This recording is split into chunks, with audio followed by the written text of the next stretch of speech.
But that brought about the idea that I hadn't really thought about before, and that's that when I grew up and lived in the U.S., um, there were a few sports that were not really thought of as sports. I mean, sort of. Take, for example, badminton. Badminton is something you play at family picnics, and not a whole lot of people in the US play badminton.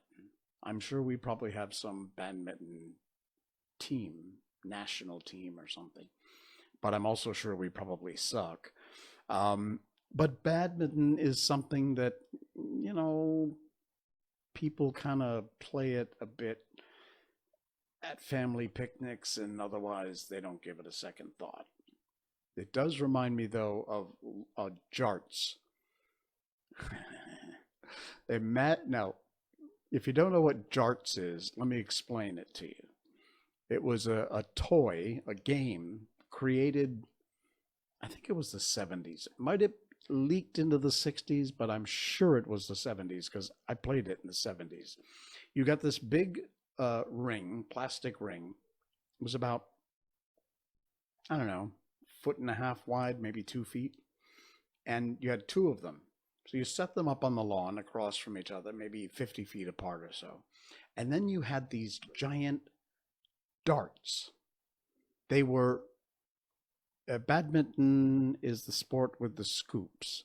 No, badminton uses a mini version, sort of a smaller version of it, like a tennis racket, and it has a birdie, which is the thing with the feathers coming off with a little rubber nose on it.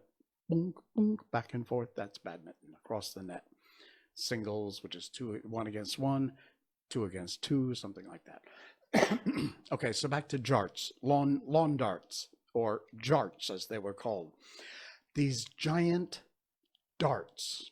They were literally about this big, and they had fins on the back and a handle, and on this end there was a pointy end, which had this metal spike.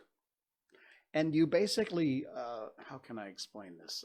You basically went back and threw like this, like an underhand toss. And it arched up, it went through the air, and thunk, landed in the lawn, which is why they were called lawn darts. And, sorry, my chair's creaking again. I can't get it to stop. Okay. And whoever, if you get it in the circle, you get a point. But understand, these things were heavy, and they had a sharp spike on the end. And there's a person standing 50 feet away from you, in line with you, and you're tossing this thing at them. I am quite sure more than one person wound up with a jart in their head or their chest or God knows where.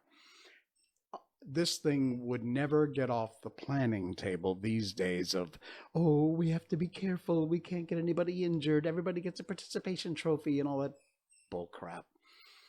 But yeah, they were recalled because, you know, kids got hurt. Adults probably got hurt. Lord knows if somebody got killed.